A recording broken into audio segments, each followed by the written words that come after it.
Le compte à rebours est lancé. Dakhla, au cœur du Sahara marocain, s'apprête à accueillir un symbole fort de la diplomatie mondiale. Début novembre, le premier consulat américain ouvrira officiellement ses portes dans cette ville stratégique. L'annonce est venue directement des plus hauts responsables. Lors d'un entretien entre le roi Mohammed VI et les autorités américaines, les États-Unis ont pris une décision historique: reconnaître officiellement la souveraineté du Maroc sur ses provinces sahariennes. Mais pourquoi Dakhla?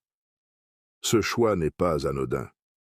Situé entre l'Atlantique et l'Afrique subsaharienne, Dakhla devient un véritable hub pour le commerce, l'innovation et le tourisme.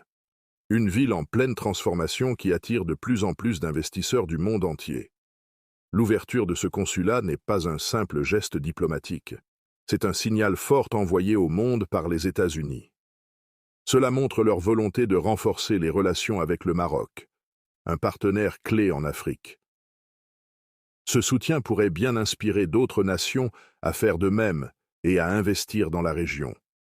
Ce nouveau consulat sera un lieu d'échange, de coopération et d'opportunités. En s'installant ici, les États-Unis souhaitent renforcer leur présence en Afrique et tirer parti du rôle stratégique du Maroc dans le continent africain. Par l'ouverture de son consulat à Dakhla, Washington signe un acte historique: la reconnaissance claire et sans équivoque de la marocanité du Sahara. Cette décision de la première puissance mondiale résonne comme un signal fort, invitant d'autres nations à suivre cette voie.